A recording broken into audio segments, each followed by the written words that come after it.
Y por lo tanto la pregunta ahora es, ¿cómo podemos mejorar nuestra manera de hacer política quienes compartimos nuestro aprecio por la visión cristiana del mundo? Y al menos creo que hay 4 cosas que considero relevantes que podemos y tal vez debemos hacer. En primer lugar, lo que hemos de hacer con la cultura europea no es solo recibirla como un legado.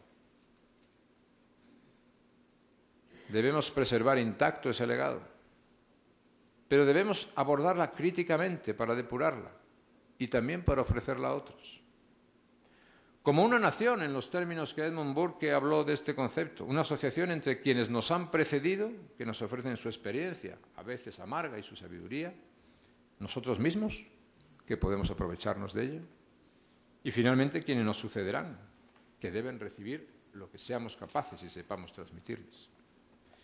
La ruptura de esa relación intergeneracional está en el origen de la quiebra del proyecto europeo, porque la pérdida del sentido nacional de la política como continuidad entre generaciones formadas por personas conduce irremisiblemente al desprecio de lo más valioso que se nos ha legado y nos lleva necesariamente a la despreocupación por lo que se debe legar a los que están por venir.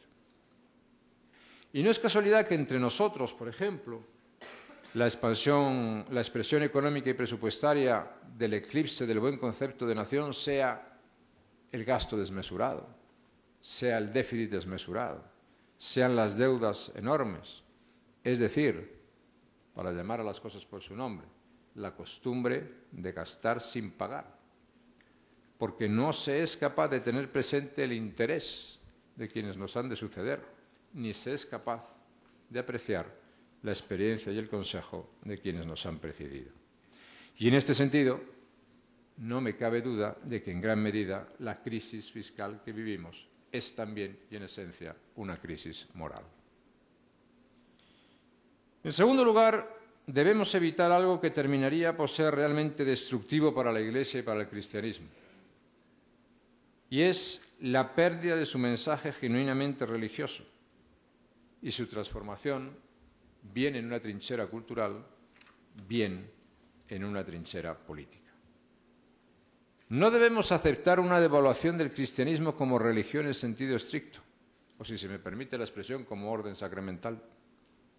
Y esta devaluación puede producirse en ocasiones incluso a manos de algunos defensores de un cierto activismo político que se declara cristiano y que emplea ese concepto en la disputa partidista.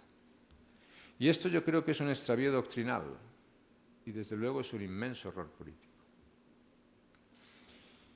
En tercer lugar, creo que la declaración de nuestra condición de cristianos evoca necesariamente una elección religiosa de carácter personal que no tiene por qué ser compartida.